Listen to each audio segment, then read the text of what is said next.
Hello बच्चों, good morning. क्या हाल चाल? कैसा चल रहा है पढ़ाई लिखाई? टेंशन वेंशन में नहीं ना हो? मस्ती में पढ़ रहे हो ना? पढ़ो एकदम मस्ती में। टेंशन बिल्कुल भी नहीं होना चाहिए, क्योंकि अपने कोचिंग का बच्चा टेंशन लेता नहीं है, टेंशन देता है। इसी कड़ी में अपने तरफ से जितना हो सकता है वो करने के लिए आज 2021 का जो सेंटअप एग्ज़ाम हुआ था फिजिक्स का, उसके सॉल्यूशन 2021 बोर्ड के सेंटअप एग्जामिनेशन का जो क्वेश्चंस है वो पूरा सॉल्यूशन, और उसके साथ जो भी क्वेश्चंस बन सकते हैं उसके रिलेटेड सारा डील करने वाले हैं। तो अगला 20 से 25 मिनट का वीडियो बहुत काम का है, केयरफुली देखेंगे। ओके? और वीडियो अगर अच्छा लगे और लाइक शेयर कमेंट करने में अगर पैसा ना लगता हो तो कमेंटो कर दीजिएगा। चलिए शुरू करते हैं फटाफट। पहला क्वेश्चन आपको कह रहा है, क्वेश्चन हम लिखने नहीं चल रहे हैं, समझाएंगे, डिस्कस करेंगे, आगे बढ़ेंगे। SI unit of permittivity. Permittivity जिसको आप जानते हो epsilon not, permittivity of air discuss कर रहा है। इसका वैल्यू कितना होता है? 8.85 10⁻⁻12 कूलम स्क्वायर पर न्यूटन मीटर स्क्वायर। मतलब आपसे वैल्यू नहीं मांग रहा है, केवल यूनिट मांग रहा है। इसका यूनिट कितना लिखोगे आप? कूलम स्क्वायर पर न्यूटन मीटर स्क्वायर। आप देख लो इसमें कौन सा ऑप्शन है? चौथा ऑप्शन, कूलम स्क्वायर पर न्यूटन पर मीटर स्क्वायर। एप्सिलॉन नॉट का वैल्यू कितना होता है? इतना, दिस यूनिट के साथ। ओके? यहीं पे अगर आपसे पूछे what is the unit of permeability, mu naught, ये कहाँ पढ़ते हो? इलेक्ट्रोस्टैटिक्स में। और ये कहाँ पढ़ोगे? म्यू नॉट, मैग्नेटिज्म में। तो इसका भी आप यूनिट निकालना चाहो तो एक्चुअली आप इसके यूनिट को निकाल सकते हो। कैसे? आप यूनिट ऑफ दिस, इसको क्या बोलते हो? परमियाबिलिटी। परमियाबिलिटी का यूनिट निकालने के लिए पहले आप एक काम करो, अपने पास मैग्नेटिक फोर्स क्या होता है? Mu naught by 4 pi whole strength m1 m2 by metre square, ये आता है। हमें म्यू नॉट का वैल्यू चाहिए। म्यू नॉट का वैल्यू कितना हो जाएगा? FR square by 4 pi into m1 into m2। ध्यान दें यहाँ m1 m2 कोई मास नहीं है, पोल स्ट्रेंथ होता है।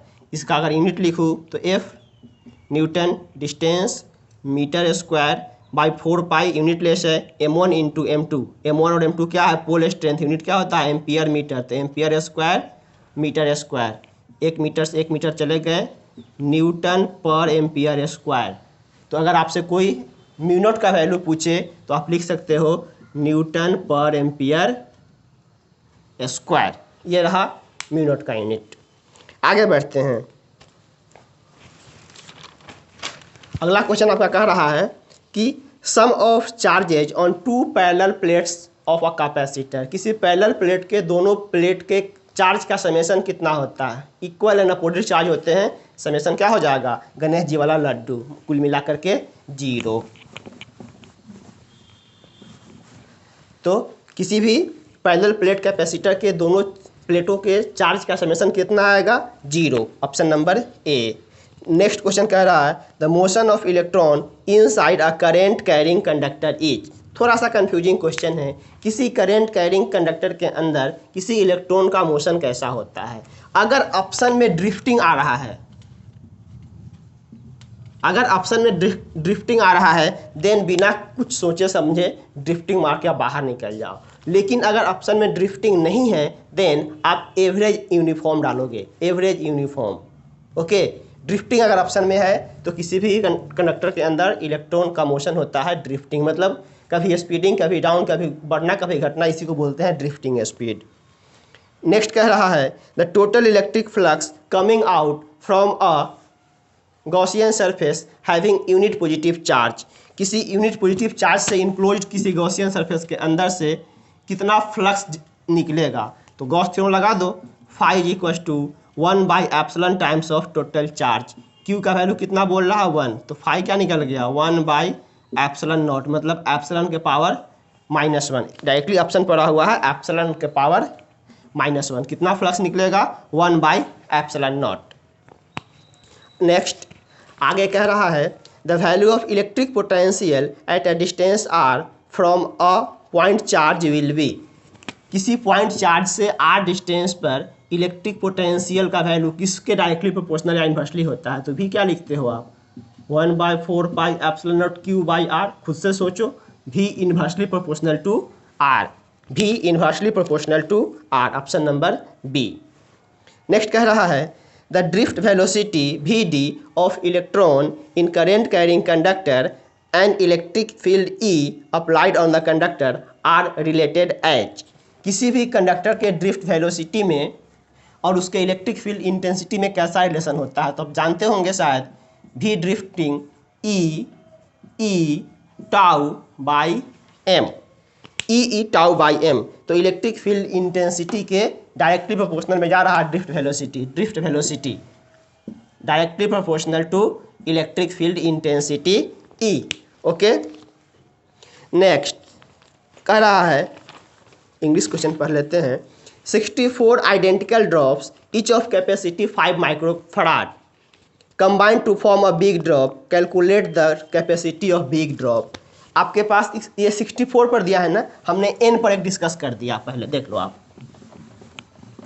अगर मेरे पास n आइडेंटिकल ड्रॉप हो, कुछ भी मरकरी ड्रॉप, वाटर ड्रॉप, कुछ भी, कितना ड्रॉप है ये n, ये कंबाइंड होकर के अगर एक बड़ा सा ड्रॉप बनाता है, एक बड़ा सा ड्रॉप, इसका कैपेसिटी c है, एनर्जी u है, वोल्टेज v है, सब कुछ अगर इसके टर्म में c not, u not, v not के टर्म में कह रहे हैं, तो अगर हर एक का कैपेसिटी c नॉट है तो इक्विवेलेंट का कैपेसिटी होगा n के पावर नंबर ऑफ, कितना ड्रॉप, n के पावर 1/3 इंटू c नॉट। जो पोटेंशियल निकालोगे वो निकलेगा n के power 2/3 into v not. Intensity निकालोगे तो वो निकलेगा n power 1/3 into E not. And energy निकालोगे तो निकल जाएगा n power 5/3 into you not. तो फिलहाल अभी कैपेसिटी पर क्वेश्चन कह रहा है कि मेरे पास 64 आइडेंटिकल ड्रॉप है, हर एक का कैपेसिटी कितना है, 5 माइक्रोफैराड है, वो कंबाइन करके एक बड़ा सा बनाया है, तो उसका कैपेसिटी कितना निकलेगा। तो इस फॉर्मूला पर डाल दो, 64 के पावर 1/3 और हर एक का वैल्यू है 5। 64 के पावर 1/3 मतलब 4 का क्यूब, 4 चौका 16, चौका 64, और 1/3, 3 से 3 फ्री करो, इंटू 5, कितना आ गया 20 माइक्रोफैराड। 20 माइक्रोफैराड कोई ऑप्शन है दिख रहा है, डी मार लो फटाफट। फिर आगे कह रहा है potentiometer is mainly use to measure. Actually इसमें चारों के चारों जो ऑप्शन दे रखे हैं, क्लियर ऑप्शन कुछ नहीं है।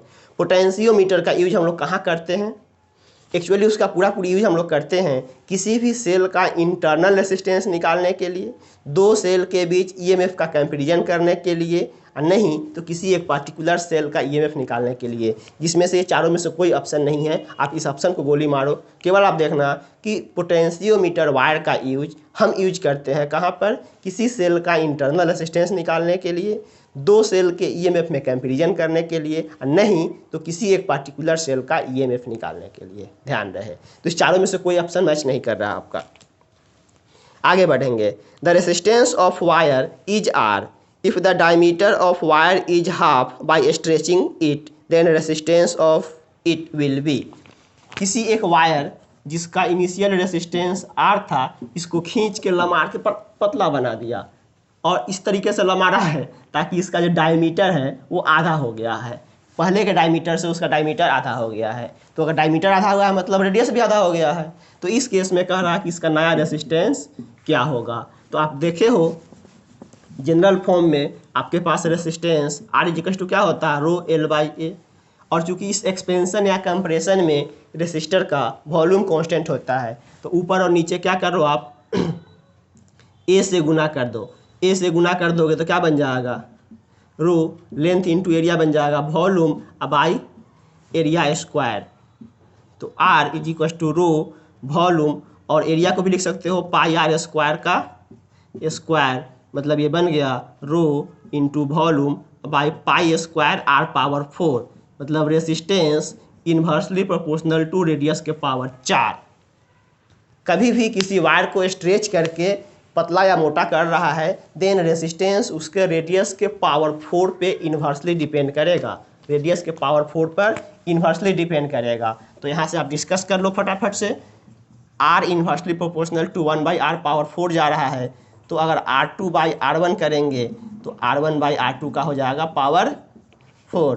R2 मांग रहा है, R1 R दे रखा है, पहले का रेडियस R था, बाद का रेडियस आधा हो जा रहा है, मतलब 2 के पावर 4।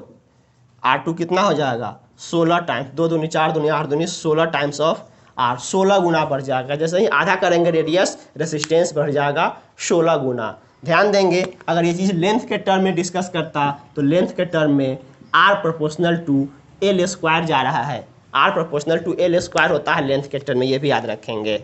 ओके, 16 गुना बढ़ जाएगा रेसिस्टेंस।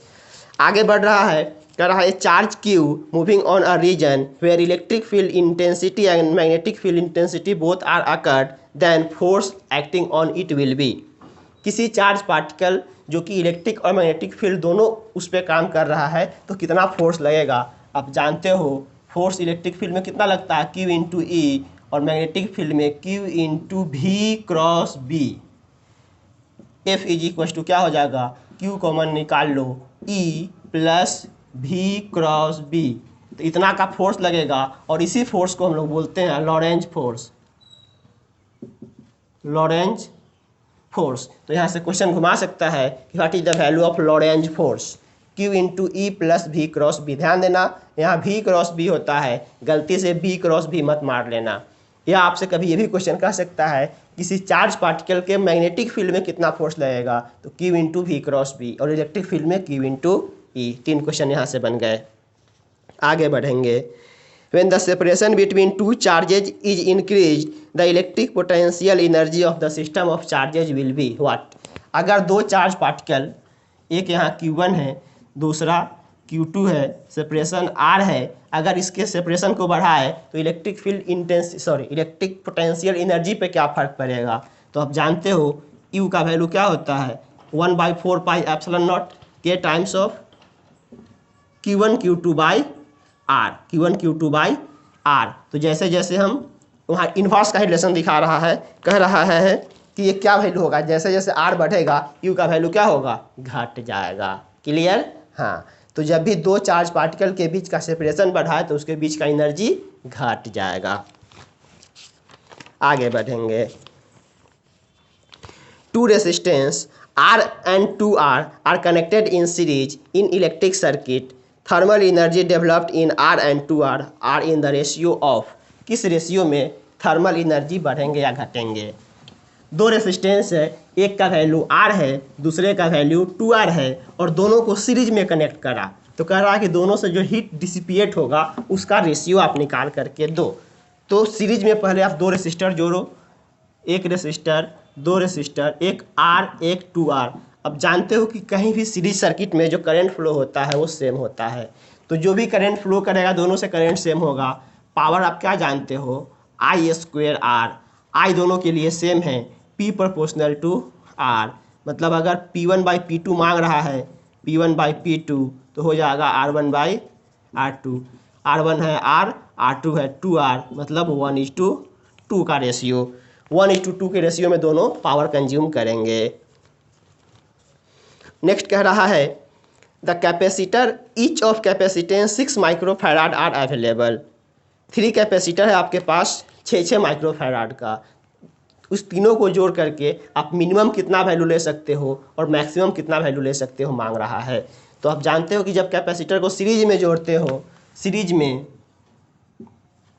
तो सीरीज में कैपेसिटी क्या लिखते हो 1/C is equal to 1/C1 plus 1/C2 plus ऐसे। तो यहाँ से, और पैरेलल में C is equal to C1 plus C2 plus C3। Resistance का उल्टा जुड़ता है कैपेसिटर। तो अगर 6 वैल्यू का सीरीज में है तो 1/6 प्लस 1/6 प्लस 1/6 कितना हो जाएगा 3/6, 1/C का वैल्यू मतलब वैल्यू कितना हो जाएगा 1/2 मतलब 2, और पैरेलल में जोड़ेंगे तो 6 प्लस 6 प्लस 6 मतलब 18। तो अगर 6 का अपने पास वैल्यू मिल जाए तो सबसे कम कितना आएगा 2, और सबसे ज़्यादा 18। तो 2 मिलेंगे मिनिमम वैल्यू और 18 मिलेंगे मैक्सिमम वैल्यू। तो सी नंबर ऑप्शन है 2 and 18। आगे आ जाएंगे, the root mean square value of alternating current I is equal to 60 sin 100 pi t। ऐसे इक्वेशन लिखा है I बराबर 60 साइन 100 पाई टी। इसको कंपेयर करो ओरिजिनल इक्वेशन से, I is equal to I naught sine omega T. तो omega के रूप में कितना दिख रहा है 100 पाई और आई नॉट के रूप में 60। इस करेंट का पीक वैल्यू कितना है 60 और ओमेगा कितना है 100 पाई। अगर इससे पूछता है कि इसका एंगुलर फ्रीक्वेंसी बताओ तो कितना यूज करते हैं 100 पाई। कह रहा है कि इसका आरएमएस वैल्यू कितना होगा, तो आप आरएमएस वैल्यू क्या जानते हो I naught by root to.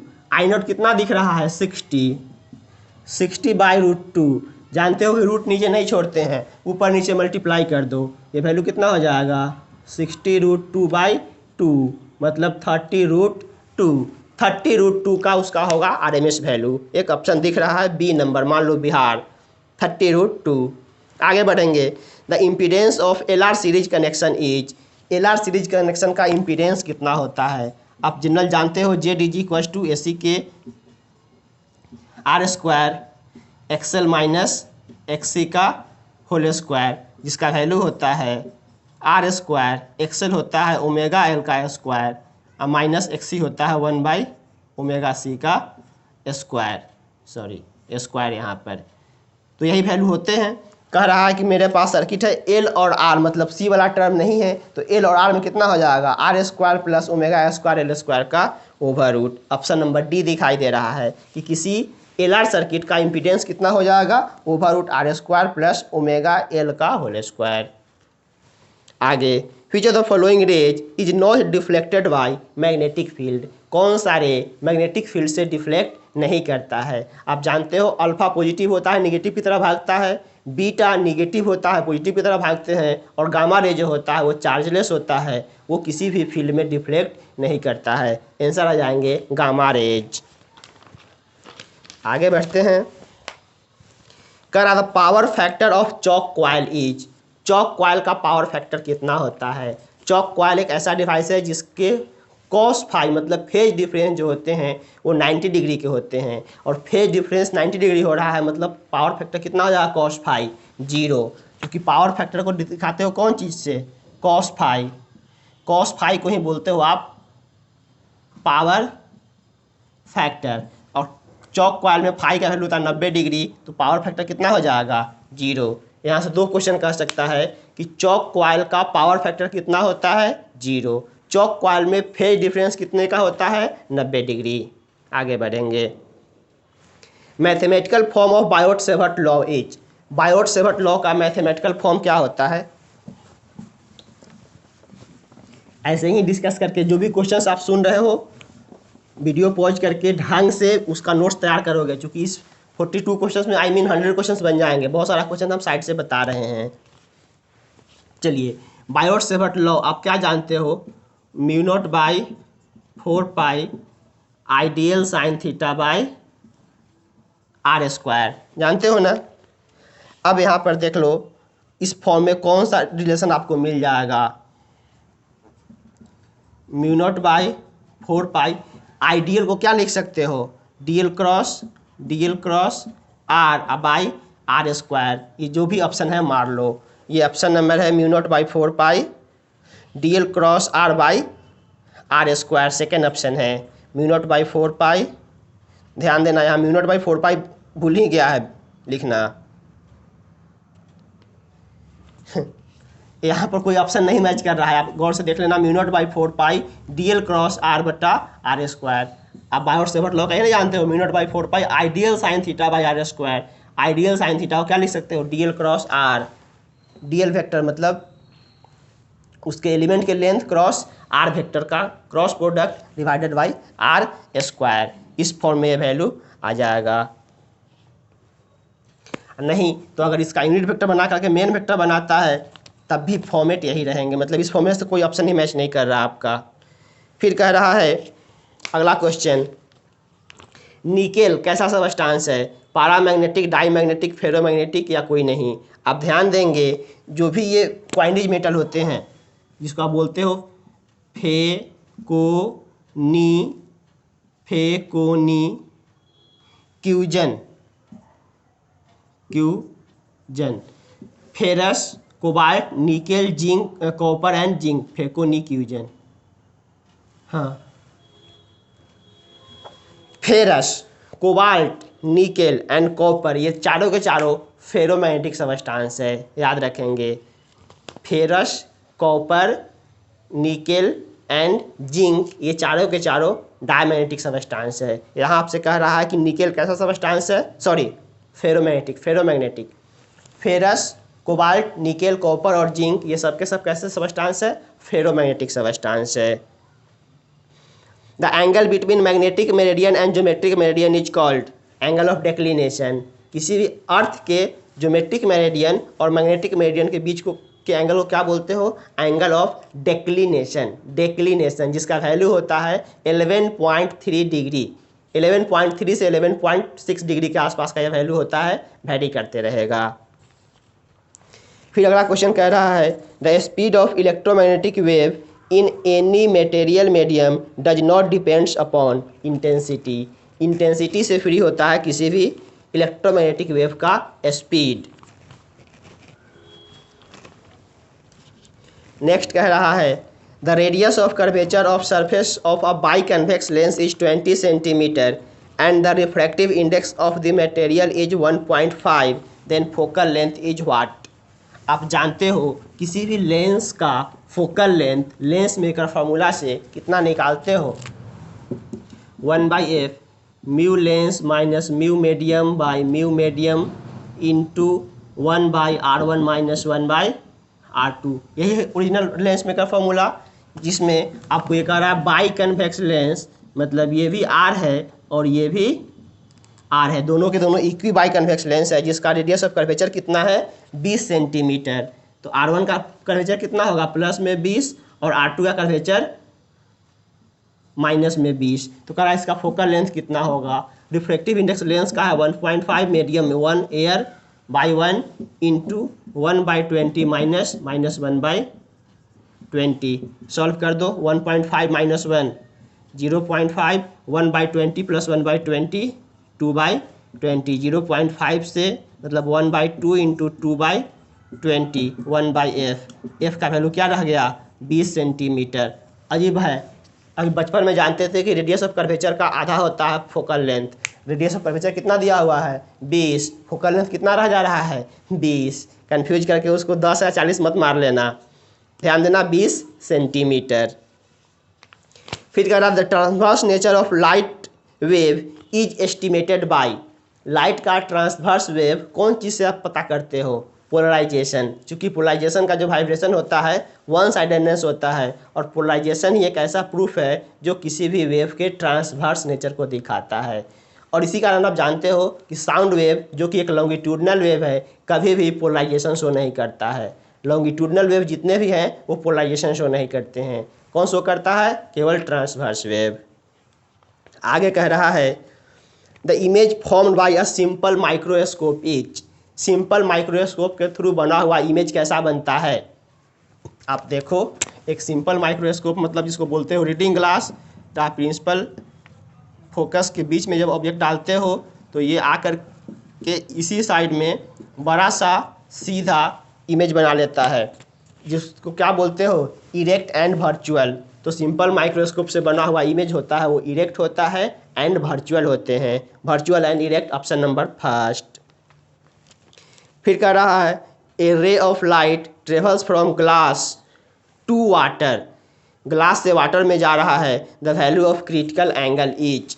Glass वाले मीडियम से वाटर वाले मीडियम में जाने वाले लाइट के क्रिटिकल एंगल को मांग रहा है। तो क्रिटिकल एंगल पहले होता क्या है, तो आप जानते हो कि डेंसर मीडियम, ग्लास से वाटर में डेंसर मीडियम का वो एंगल जिस पर रेयर मीडियम का एंगल ऑफ रिफ्रैक्शन हो जाए 90 डिग्री, हम क्या बोलते हैं, क्रिटिकल एंगल बोलते हैं। तो इसमें अगर स्नेल्स लॉ लगाऊँ तो sine I C by sine R मतलब sine 90 degree is equal to μ2 जो कि है mu water by mu glass.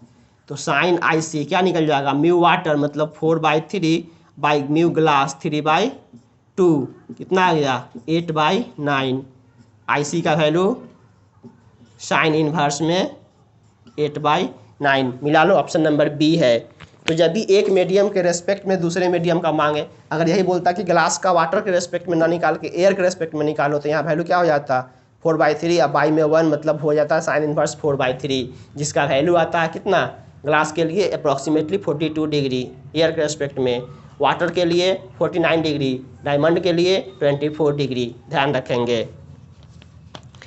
For आगे कह रहा है for a hypermetropic man which lens is required, जिसको आप बोलते हो हाइपरमेट्रोपिया या लॉन्ग साइटेडनेस। तो लॉन्ग साइटेडनेस कौन सा लेंस लगाते हो कन्वेक्स। यहाँ चारों डिफेक्ट्स एक बार देख लो, आपके पास long sightedness, hypermetropia, convex lens, myopia या शॉर्ट साइटेडनेस, कनकेव लेंस। फिर उसके पास आता है एस्टिग्मेटिज्म, एस्टिग्मेटिज्म में आप लगाते हो सिलेंड्रिकल लेंस, और प्रेस बायोपिया में बाईफोकल लेंथ, मतलब आधा पार्ट में कन्वेक्स आधा पार्ट में कनकेव। गांव के बूढ़ों लोग को लगा रहता है, जो भी ओल्डेज आई होते हैं घर में हर दादाजी को लग जाता है, उनके पास नीचे देखोगे यहाँ पर कन्वेक्स लगा होता है, ऊपर कनकेव लगा होता है, उसी को बोलते हैं बाईफोकल लेंथ। और इसका यूज हम कहाँ करते हैं प्रेस बायोपिया में।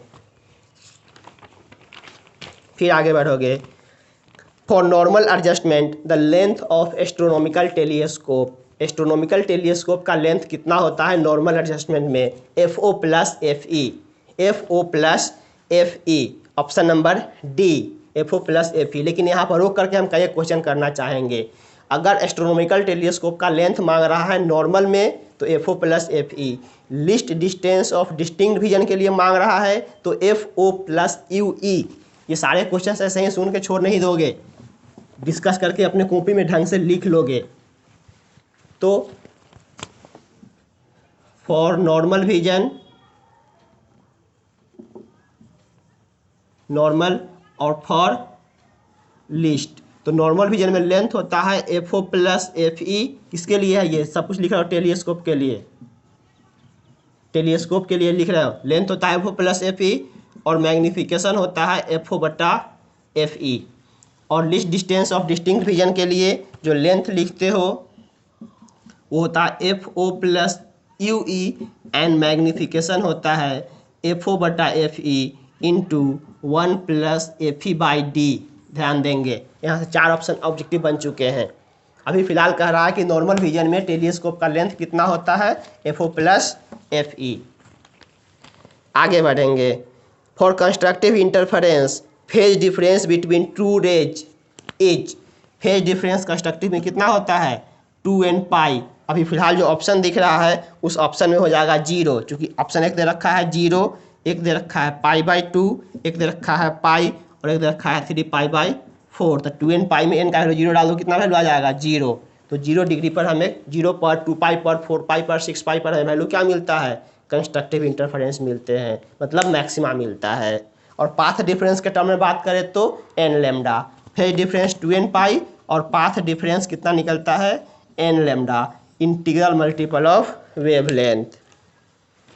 आगे बढ़ेंगे, the phenomena of bending of light ray at sharp edge is called, किसी शार्प एज से अगर लाइट जलाओ तो अपने ज्योमेट्रिकल शैडो रीजन में बेंड कर जाता है, इस फेनोमेना को क्या बोलते हो डिफ्रैक्शन। डिफ्रैक्शन जरा हिंदी पढ़ लो, विवर्तन, विवर्तन, विवर्तन बोलते हैं उसको डिफ्रैक्शन। फिर कह रहा है for same wavelength of electron and proton which will be same, same wavelength में आप जानते हो क्या सेम मिलेगा इलेक्ट्रॉन और प्रोटॉन, एनर्जी जानते हो ना hc/λ, hc/λ, h कांस्टेंट है, c कांस्टेंट है, लैम्डा सेम बोल रहा है तो एनर्जी सेम हो जाएगा ना। तो इलेक्ट्रॉन और प्रोटॉन का एनर्जी सेम होगा अगर उसके वेवलेंथ सेम होते हैं तो। फिर नेक्स्ट कह रहा है for any atom of atomic number z energy of electron in any given orbit is proportional to, आप जानते हो किसी भी रिवॉल्विंग इलेक्ट्रॉन का एनर्जी क्या होता है -13.6 Z² / n²। तो कह रहा किसी गिवन सेल में एनर्जी किसके प्रोपोर्शनल जा रहा है तो E = Z², एटॉमिक नंबर के स्क्वायर के प्रोपोर्शन चले जाएंगे, ऑप्शन नंबर फर्स्ट। आगे बढ़ेंगे, कह रहा कि the decay constant of a radio sample is lambda then its half life is, half life मांग रहा है T हाफ लाइफ, आप जानते हो log 2/λ को बोलते हो हाफ लाइफ, और ये log 2 नेचुरल लॉग है, मतलब ई बेस का लॉग है, 10 बेस का नहीं है। तो ये वैल्यू कितना हो जाएगा, टी हाफ का वैल्यू, इसी को ऑप्शन के फॉर्म में लिखा हुआ है ln, या फिर इसी को बोल रहा है लॉग ई बेस पर 2 बाई लैम्डा, और इसी का वैल्यू क्या लिखते हो, 0.6932 बाई लैम्डा। आगे बढ़ेंगे, फिर कह रहा है the impurity element using for making P type semiconductor. P type semiconductor बनाने के लिए किस टाइप का इम्प्योरिटी मिलाते हैं, पी टाइप के लिए हम लोग क्या बनाते हैं, ट्राईवैलेंट, और अगर एन टाइप बनाना होता है तो पेंटावैलेंट, और ट्राईवैलेंट मतलब 13th group element. 13th group element मतलब बोरन, एल्युमिनियम, गैलेनियम, मतलब बल्गा इंटल वाला टर्म, जिसमें से ऑप्शन फिलहाल दिख रहा है बोरन। तो याद रखेंगे जब भी 13th ग्रुप, चूँकि प्योर सेमीकंडक्टर क्या होता है 14th ग्रुप, 13th ग्रुप मतलब ट्राईवैलेंट से डोपिंग करेंगे तो बनता है पी टाइप सेमीकंडक्टर, और पेंटावैलेंट से डोपिंग करते हैं तो बन जाता है N type semiconductor. P type में क्या होता है, होल्स के मेजॉरिटी होते हैं, और एन टाइप में इलेक्ट्रॉन्स के मेजॉरिटी होते हैं। फिर आगे कह रहा है diode is used as, diode का यूज हम कहाँ करते हैं, एज अ रेक्टिफायर। आप पढ़े हो half wave rectifier and full wave rectifier. इसमें अब ये भी पूछ सकता है कि in half wave rectifier number of diode used is कितना, 1, और फुल वेव में 2। हाफ वेव में एक रेक्टिफायर यूज करते हैं, सॉरी एक डायोड यूज करते हैं, और फुल वेव रेक्टिफायर में 2 डायोड यूज करते हैं। हाफ वेव का एफिशिएंसी होता है 41% के आसपास, फुल वेव का होता है 81 to 82% के आसपास। आगे कह रहा है नॉर गेट का बुलियन एक्सप्रेशन क्या होता है, नॉर के लिए क्या हो जाएगा, और का नॉट, x प्लस वाई का डैश। अगर नैंड का पूछे तो एंड का मतलब एंड x इंटू वाई का होल बार, और का पूछे तो और गेट का क्या करेंगे, x plus Y, NOT gate का x का बार, और एक और कौन बच गया, एंड गेट का Boolean algebra x into Y. तो x इंटू वाई एंड है, x बार का नॉट है, x प्लस वाई और है, नॉट कर रहा है तो और का नॉट कर दो, नैंड कर रहा है तो एंड का नॉट कर दो, बन गया नैंड, नॉर और सब कुछ।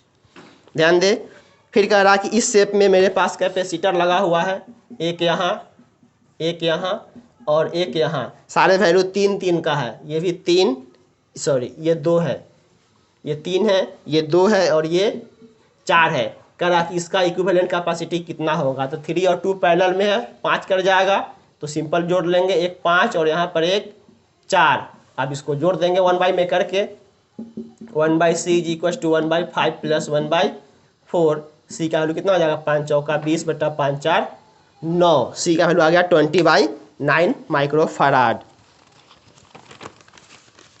आगे बढ़ेंगे तो कह रहा the binary equivalent of decimal number 25 का बाइनरी नंबर क्या बनेगा, 25 करो डिवाइड 2 से 12, रिमाइंडर बचा 1, 2 से 6 रिमाइंडर 2, सॉरी 0, फिर 2 से 3 रिमाइंडर 0, 2 से 1 रिमाइंडर 1, तो 1 1 0 0 1 इधर से इधर की तरफ। तो 25 को अगर डेसिमल से बाइनरी में कन्वर्ट करना है क्या लिखाएगा, 1 1 0 0 1, ये रहा 25 का बाइनरी नंबर 1 1 0 0 1, सी ऑप्शन। फिर एक आ रहा थ्योरेटिकल क्वेश्चन कि frequency range of TV transmission, TV के ट्रांसमिशन का जो फ्रीक्वेंसी रेंज होता है वो कितना से कितना होता है, तो याद करके इसको लिख लेंगे 30 से लेकर के 300 मेगाहर्ट्ज, रटने का चीज़ है रट लोगे, 30 मेगाहर्ट्ज से लेकर के 300 मेगाहर्ट्ज तक जाता है। फिर आगे कर रहा मोडेम, बहुत यूज करते हो आप लोग लैपी में, modem is a device use for, modem का यूज हम लोग मॉड्यूलेशन और डीमॉड्यूलेशन दोनों में यूज करते हैं। अब क्या होता है मॉड्यूलेशन और डीमॉड्यूलेशन, कहीं पढ़ोगे आईटी तो समझ आएगा। अभी फिलहाल इतना जानो कि मोडेम एक ऐसा डिवाइस है जिसका यूज हम लोग मॉड्यूलेशन में भी यूज करते हैं और डीमॉड्यूलेशन में भी यूज करते हैं, मतलब बोथ मॉड्यूलेशन एंड डीमॉड्यूलेशन। आगे कह रहा है the quantity which remains constant in nuclear reaction, nuclear reaction में क्या क्या कांस्टेंट रहता है, तो जो ऑप्शन दिखा रहा है सबके सब कांस्टेंट रहते हैं। टोटल चार्ज कंजर्व रहता है, लीनियर मोमेंटम कंजर्व रहता है, एंगुलर मोमेंटम कंजर्व रहता है, ऑल ऑफ दीज। फिर अगला क्वेश्चन, और ये हमेशा पूछते रहता है कि which one of the following phenomena is use in optical fibre. Optical fibre में कौन सा फेनोमेना यूज करते हैं? टोटल इंटरनल रिफ्लेक्शन उसका वर्किंग प्रिंसिपल ही होता है। अब वीडियो में हमने डिस्कस करा, कहने के लिए 42 questions, but I mean number of questions 100 plus बन गया होगा। वीडियो कैसा लगे कमेंट करके ज़रूर बताएंगे, अच्छा लगे बुरा लगे, ताकि इसी के हिसाब से हम अगला वीडियो बनाएंगे, ठीक है। और कमेंट करने में अगर पैसा ना लगता हो तो कमेंट कर दिया करो, वीडियो को लाइक शेयर ज़रूर करो। Okay bye. मस्ती में पढ़ो, टेंशन लेने का नहीं, देने का।